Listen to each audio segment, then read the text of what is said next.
Hello Bhagat Singh Association, welcome back to our new video. So today in our series of Atmatranam, so we have approached the public directly. So now we will ask them about their insecurities and then we will teach them some self-defense technique based on that. So come, let's learn. So yeah, today we have approached the public. So ಇವತ್ತು ನಾವು public ಹತ್ರ ಬಂದಿದ್ದೀವಿ. So ಅವ್ರನ್ನ ಮಾತಾಡ್ಸೋಣ ಬನ್ನಿ. Hello ma'am, what's your name? Hello, ನನ್ನ ಹೆಸರು ಕೀರ್ತಿ ಅಂತ. ಸುಮನ್. ಓಕೆ, ಸೊ ನಾವು ಇವತ್ತು ಕೀರ್ತಿ ಮತ್ತು ಸುಮನ್ ಅವ್ರ ಹತ್ರ ಬಂದಿದ್ದೀವಿ.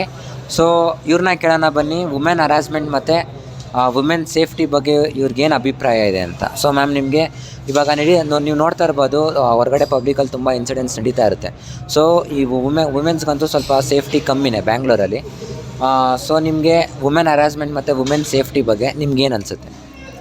ಈಗಿನ ಕರೆಂಟ್ ಇನ್ಸಿಡೆಂಟ್ನ ಕನ್ಸಿಡರ್ ಮಾಡಿದ್ರೆ ನಮಗೇನು ಅನ್ಸುತ್ತೆ, women safety is very important. ಮೊದಲು ಹೇಗಿತ್ತು ಅಂತ ಹೇಳಿದ್ರೆ 9 to 6 ಜಾಬ್ಸ್ ಮಾಡ್ತಿದ್ರು ಎಲ್ಲ ವಿಮೆನ್ಸು. ಇವಾಗ ಹಾಗಿಲ್ಲ, ಎಲ್ಲ ಶಿಫ್ಟ್ಸಲ್ಲೂ ವರ್ಕ್ ಮಾಡ್ತಾರೆ, ಎಲ್ಲ ಟೈಮಲ್ಲೂ ಓಡಾಡಬೇಕಾಗತ್ತೆ. ನಾಟ್ ನೆಸಸರಿಲಿ ಅವರು ಡೇ ಟೈಮಲ್ಲಿ ವರ್ಕ್ ಮಾಡ್ತಾರೆ ಇದು ಅಂತ ಹೇಳಿ. ಈವ್ನಿಂಗ್ ಟೈಮು ಎಸ್ಪೆಷಲಿ ಸೇಫ್ಟಿ ಅನ್ನೋದು ತುಂಬ ಇಂಪಾರ್ಟೆಂಟ್ ರೋಲ್ ಇರುತ್ತೆ ಅದರಲ್ಲಿ. ಸೊ ಹಂಗಾಗಿ ಆ ಟೈಮಲ್ಲಿ ನಾವು ಮ್ಯಾನೇಜ್ ಮಾಡೋದು, ನಮ್ಮನ್ನು ನಾವು ಸೇಫಾಗಿ ಇಟ್ಕೊಳ್ಳೋದು ತುಂಬ ಇಂಪಾರ್ಟೆಂಟು. ನಿಮ್ಗೇನು ಅನಿಸುತ್ತೆ? ಅದೇ ಆ್ಯಸ್ ಶಿ ಸೆಡ್, ಲೈಕ್ ನಾನು ಅದೇ ನೈಟ್ ಶಿಫ್ಟ್ ಎಲ್ಲ ಕೆಲಸ ಮಾಡಿದ್ದೀನಿ, ಆಯಿತಾ. Safety is very important. As like you guys are teaching us the technique, we are good to know like. Thank you so much. So ನಾನು ನಿಮಗೆ ಇವತ್ತು ಯಾವ ಥರ ಟೆಕ್ನಿಕ್ಸ್ ಹೇಳ್ಕೊಡ್ತೀನಿ ಅಂದರೆ, ಸೊ ನೀವು ಹೇಳ್ದಾಗೆ ವುಮೆನ್ ನೈಟ್ ಶಿಫ್ಟ್ಸಲ್ಲೂ ವರ್ಕ್ ಮಾಡ್ತಾರೆ. ಸೊ ನೈಟ್ ಶಿಫ್ಟ್ಸಲ್ಲಿ ಕೆಲವೊಂದು ಜಾಗದಲ್ಲಿ ಜನ ಓಡಾಡೋದು ಕಮ್ಮಿ ಇರುತ್ತೆ.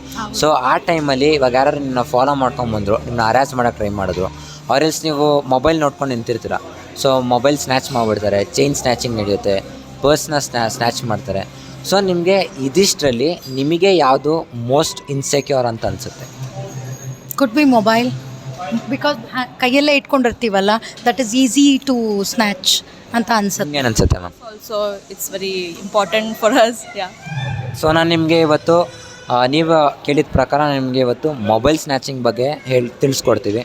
ಸೊ ಆ ಥರ ಸಿಚುವೇಶನ್ಸ್ ನಡೆದಾಗ ಸೊ ನಿಮ್ಮನ್ನ ನೀವು ಅದರಿಂದ ಪ್ರಿವೆಂಟ್ ಮಾಡ್ಕೊಳ್ಳೋಕ್ಕೆ ಅಥವಾ ಅದರಿಂದ ಬಚಾವಾಗೋಕ್ಕೆ ನೀವು ಯಾವ ಥರ ಸೆಲ್ಫ್ ಡಿಫೆನ್ಸ್ ಟೆಕ್ನಿಕ್ಸ್ನ ಯೂಸ್ ಮಾಡ್ಬೋದು. ಸೊ ನಾನು ನಿಮ್ಗೆ ಇವತ್ತು ಆ ಥರದೊಂದಷ್ಟು ಸೆಲ್ಫ್ ಡಿಫೆನ್ಸ್ ಟೆಕ್ನಿಕ್ಸ್ನ ಹೇಳ್ಕೊಡ್ತೀನಿ. ಸೊ ನೀವು ಹೇಳ್ದಾಗೆ ವುಮೆನ್ ನೈಟ್ ಶಿಫ್ಟ್ಸ್ ವರ್ಕ್ ಮಾಡೋದ್ರಿಂದ ಮೊಬೈಲ್ ಸ್ನ್ಯಾಚಿಂಗ್ ಅಥವಾ ಪರ್ಸ್ ಸ್ನ್ಯಾಚಿಂಗು ಅದು ತುಂಬ ಆಗುತ್ತೆ, ಅಥವಾ ಹರಾಸ್ ಮಾಡೋಕ್ಕೆ ಬರ್ತಾರೆ. ಸೊ ಆ ಟೈಮಲ್ಲಿ ಏನಾಗುತ್ತೆ, ಇವಾಗ ಮೊಬೈಲ್ ಸ್ನ್ಯಾಚ್ ಮಾಡಿದಾಗ ಅವ್ರು ಕಿತ್ಕೊಂಡು ಓಡ್ಬಿಟ್ರೆ ನಾವೇನೂ ಮಾಡೋದಕ್ಕಾಗಲ್ಲ. ಬಟ್ ಪರ್ಸ್ ಸ್ನ್ಯಾಚ್ ಮಾಡಿದಾಗ ಅಥವಾ ಹರಾಸ್ ಮಾಡೋಕ್ಕೆ ಟ್ರೈ ಮಾಡಿದಾಗ ನೀವು ಡಿಫೆಂಡ್ ಮಾಡಿ ನೀವು ತಪ್ಪಿಸ್ಕೊಬೋದು. ಸೊ ಇವತ್ತು ನಾನು ನಿಮಗೆ ಪರ್ಸ್ ಸ್ನ್ಯಾಚಿಂಗ್ ಮತ್ತು ಹರಾಸ್ ಮಾಡೋಕ್ಕೆ ಬಂದಾಗ ಹೆಂಗೆ ಡಿಫೆಂಡ್ ಮಾಡ್ಕೊಳ್ಳೋದು ಅಂತ ಹೇಳ್ಕೊಡ್ತೀವಿ. So in this case, if anybody snatches your purse, the first step, lock your elbow, move your legs around with your hands, have elbow straight. So you will be near finger plant. Finger plant.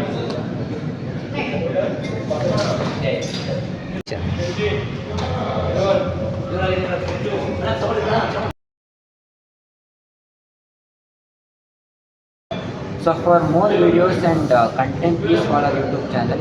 Please subscribe our YouTube channel. If you like this video, please give a thumbs up. If you didn't like, please definitely give a dislike. So thank you so much for watching. Bye.